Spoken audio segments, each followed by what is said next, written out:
해볼까요?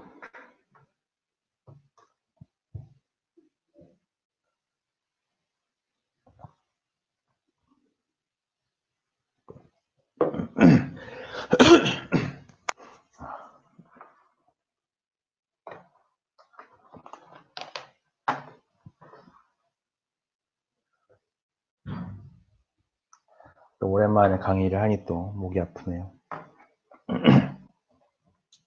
부정맥입니다. 부정맥. 아까서 얘기했던 그 전도로 다시 한번 리마인드 해 보시고요.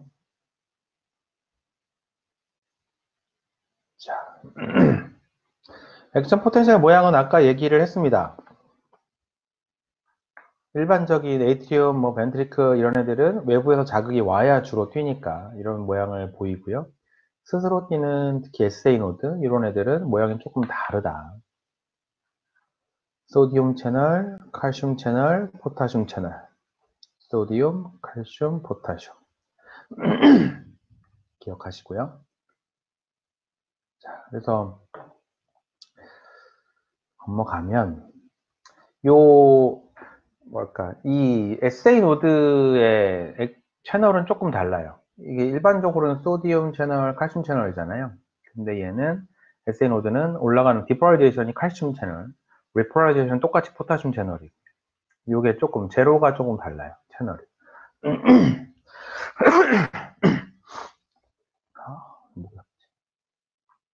그래서 우리가 항부정맥 약 그러면 양리학 때부터 아마 배우셨을 텐데 클래스 1, 2, 3, 4 이런 걸 배웁니다.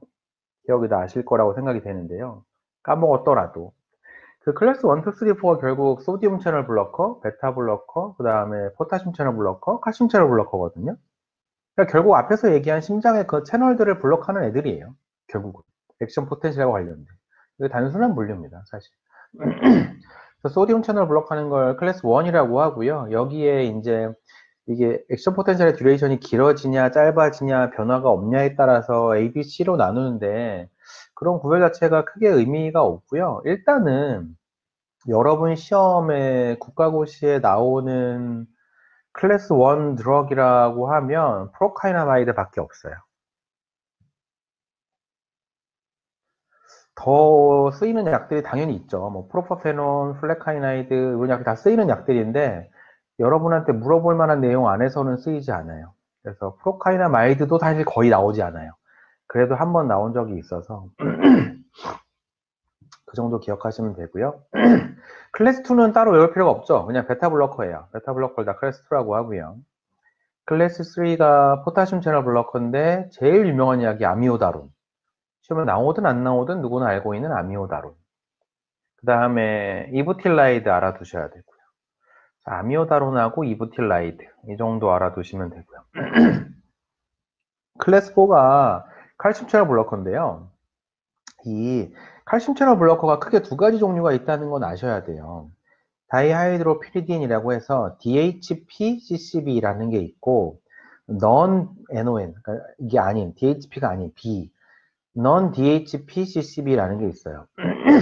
여기 보이는 베라파밀 글티아젬은 non-DHPCCB예요. 그러면 DHPCCB가 뭔가요? 일반적으로 우리가 얘기하는 CCB죠. 그게 뭐예요? 니페디핀, 암로디핀, 이카디핀, 이게 디핀으로 끝나는 애들. 얘네들이 DHPCCB라고 불러요. 이 DHPCCB는 혈관을 확장시키는 애들이에요, 주로. 혈관을 확장시키는. 아까 베리언트 엔지나 때 나왔던 CCB는 DHPCCB죠. 혈관을 확장시켜야 되니까. 그리고 주로 어떤 걸로 쓰여요? 고혈압약으로 쓰이죠. 고혈압약으로 쓰이는 것도 다 DHPCCB고요. 근데 이 non-DHPCCB라고 하는 베라파민 딜티아젬은 주로 심장에 작용해서 베타블로커랑 굉장히 비슷한 역할을 합니다. 심장을 느리게 천천히 뛰게 해주는 약이에요. 그래서 클래스 2랑 클래스 4는 항상 겹쳐요. 그냥 거의 같은 부정맥에서는 특히 거의 같은 목적으로 쓰이는 약이다라고 보시면 돼요. 그래서 어떤 식으로 옛날에 임종평에 나온 적이 있냐면 우리가 아ortic 다이섹션 때 약물 치료가 그 베타 블로커의 나이트로폴사이드거든요. 이게 이제 이 아오르티 다이섹션의 약물 치료인데 이런 문제가 나온 적이 있어요. 천식이 심하게 있는 환자가 아오르틱 다이섹션으로 왔다. 이 환자에서 약물 치료 어떻게 할래? 이렇게 물어봤어요. 나이트로프로사이드는 상관이 없어요. 근데 문제가 뭐예요? 천식이 심하면 베타블로커를 쓸 수가 없잖아요. 기관지가 수축하니까. 그래서 베타블로커를 못 쓰니까 대신 어떤 약이 답이었냐? 베라파밀이 답이었죠. 그래서 뭔가 이 베라파밀 일티아즘은 베타블로커랑 굉장히 비슷한 애구나 라고 알아두시면 됩니다. 딸꾹질한다. 기타의 디곡신 아데노신이 있고요. 얘네도 작용하는 위치는 부정맥에서 작용하는 위치는 베타블로커랑 비슷해요. 주로 AV 노드에 작용을 해서 심장을 느리게 뛰게 해주는 애들인데 디곡신하고 아데노신의 차이는 디곡신은 굉장히 작용 시간이 긴 약이고요. 아데노신은 굉장히 짧은 약이에요. 순간적으로 몇 초 작용하는 약이에요. 그래서 순간적으로 뭘 탁 끊을 때 쓰는 약이지 장기적으로 쓰는 약은 아니다. 자, 일단은 얘네를 얘기하고 나중에 설명을 하면서 다시 한번 이 약들이 어떻게 나오는지 설명을 드릴 거예요. 어렵지 않아요. 부정맥을 위치에 따라서 뭐 이렇게 나누기도 하는데 결국 시험 문제 나오는 걸 보면 느리거나 빠르거나 둘 중에 하나잖아요. 우리가 문제를 보면은. 그래서 느린 거, 빠른 거 이렇게 나눠서 공부를 또 해야 되고요. 오늘은 그걸 좀 섞어서 강의할 거긴 한데 일단 위치별로 설명을 하고 그 다음에 판독을 어떻게 할지 다시 한번 설명드릴 거예요. 두 번 설명할 거예요. 똑같은 애들을. 한 번은 그냥 질병명으로 설명을 하고 한 번은 이제 심전도를 보면서 빠른 애들을 어떻게 나눌 건지 느린 애들은 어떻게 판독을 할 건지 이런 식으로 나눠서 다시 한번 설명을 해드립니다. 사이누스에서 생기는 사이누스가 그냥 빨리 뛰면 사이누스 타키카디아, 그냥 느리게 뛰면 사이누스 브라디카디아, 그냥 빨랐다 느렸다 하면 사이누스 알디미아, 안 뛰면 사이누스 포즈, 사이누스 어레스트라고 합니다. 어렵지 않죠? 별 의미 없어요. 사이누스 타키카디아 저 그냥 사이누스 타키카디아지. 달리기를 하든 뭐 사이로톡시코시스가 있든 빈혈이 있든 별 의미 없습니다. 임상적으로. 근데 여담이지만 이걸 보고요. 사이너스 타키카디아네요 라고 말을 할 수는 없어요. 왜냐면 이 P웨이브가 사이너스 리듬인지 아닌지 알 수가 없거든요. 그래서 우리가 사이너스 타키카디아라고 하려면 12리드를 다 보고 아까 얘기한 것처럼 1, 2, AVF, V4, 5, 6가 다 포지티브니까 사이너스 리듬이야. 근데 빨라. 그러면 사이너스 타키카디아 라고 하는 거라고 보시면 돼요. 반대로 사이너스 브라디카디아도 1, 2, AVF, V4, 5, 6에 다 P웨이브가 있고 그러면서 느린 걸 사이너스 브라디카디아라고 합니다. 별로 나올 게 없습니다. 사이너스 어레스트는 그냥 P웨이브부터 안 나오는 거예요. 보시면 자 정상, 정상, 정상 그리고 안 뛰는 거예요. 중간에 이 J2라고 생기는 게 써있는 게 없다고 생각해 보세요. 그러면 계속 안 뛰다가 다시 P웨이브부터 나오는 이게 이제 다시 돌아온 거예요. 그럼 여기 J2라고 써있는 게 뭔가요? 하면 이게 정셔널 이스케이프라고 하는 거거든요. 정셔널 이스케이프인데 이게 무슨 의미냐면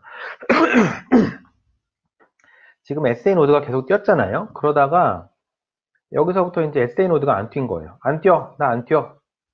가만히 있어요. 그럼 사람이 죽나요? 그렇지 않아요. 그런 경우도 가감옥 있긴 하지만 계속 사이너스에서 안 뛰면 다른 조직에서 대신 뛰어요. 그래서 제일 많이 뛰는 애가 이제 AV 노드 이런 애들이 대신 뛰어요.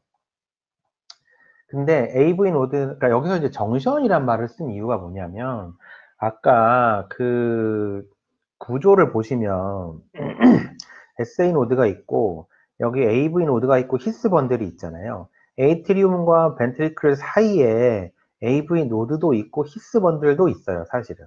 그러니까 요것들을 합쳐서 그냥 정션이라고 부르는 거예요. AV 정션. 에이트리움과 벤트리클 사이. 정션이라는 말은 그냥 에이트리움과 벤트리클 사이다 라는 뜻이라고 보시면 돼요. 구조물들이 하나가 아니라서 그냥 합쳐서 정션이라고 하는 거예요. 그래서 정셔널 이스케이프라는 뜻인데 요거는 이거 어떻게 이게 정셔널 이스케이프인지 아냐면 자 보시면 P가 있고 거기에 따라서 QRS가 그대로 띄었어요. 이게 정상 모양이에요. 근데 P가 나와요 안 나와요? 안 나와. 그러니까 에이트리움은 안 뛰었어. 에이트리움은 안 뛰었는데 누군가 뛰었어. 그러면 에이트리움이 아니고 다른 데가 뛴 거잖아요. 그러면은 정션 아니면 벤트리클이에요. 근데 벤트리클에서 신호가 나오면 지금 이런 데서 벤트리클에서 신호가 나오면 이 전깃줄을 그대로 타고 가요, 안 가요? 전깃줄을 타고 갈 수가 없지. 벤트리클에서 뛰었으니까 그냥 지가 혼자 이 멋을 따라서 천천히 이동하죠. 그러니까 와이드하게 이상한 모양의 QRS가 나오게 되거든요. 전깃줄을 못 타고 가서. 근데 지금 아까 그 심전도 다시 보겠지만 앞에 QRS랑 모양이 똑같아요. 그 말은 무슨 말이다? 여기 있는 이 전깃줄을 그대로 타고 갔다는 뜻이에요. 에이트리움을 안 뛰었어. 근데 이 전깃줄을 그대로 타고 갔어. 그 말은 이 정션에서 뛰었다는 얘기죠. 그래서 알 수 있는 거예요. 그래서 우리가 정션할 리듬이라고 부를 때 어떤 걸 정션할 리듬이라고 하냐면 P 웨이브는 없지만 QRS 모양이 똑같을 때 그걸 우리가 정션할 리듬이라고 해요. 정션에서 뛰어야지만 그렇게 나타날 수 있기 때문에. 근데 간혹은 이 정션할 리듬이 안 나타나는 환자도 있어요. 그러면 어떻게 돼요? 이렇게 되지.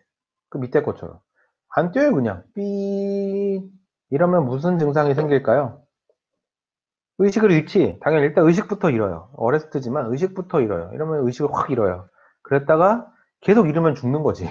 그냥 죽는 거잖아요, 그냥. 그랬다가 다시 돌아오면 의식이 깨져. 그러니까 무슨 증상으로 와요, 이런 환자들이? 싱코피로 오죠. 아까 얘기한 그 싱코피로 오게 되죠. 이런 환자들. 실제로도 저도 되게 인상적이었던 할머니가 있었어요. 할머니가 싱코피로 왔어요. 그래서 이 EKG 모니터 달아놓고 이렇게 히스토리 테이킹을 응급실에서 하고 있는데 언제 그러셨어요? 뭐 언제 의식을 잃었어요? 몇 초 잃으셨어요? 뭐 이렇게 얘기하고 있었어요. 근데 심전도 모니터 달아놓으니까 띡, 띡, 띡 소리가 나잖아요. 이렇게 소리 들으면서 이제 얘기를 하고 있었는데 대화하고 있는데 소리가 안 들려요. 갑자기 띡띡띡 하는 게 없어졌어요. 소리가 안 나. 그 모니터를 봤더니 그냥 띠 이렇게 있어요. 할머니를 봤더니 할머니가 이제 의식 없이 이렇게 막 쓰러지고 계시는 거예요. 원래는 그러면 이제 CPR을 해야 돼요. 너무 놀라가지고 할머니! 막 흔들고 막. 그랬더니 다시 띡띡 뛰면서 돌아오시더라고요. 그러면서 얘기하더라고. 아까 딱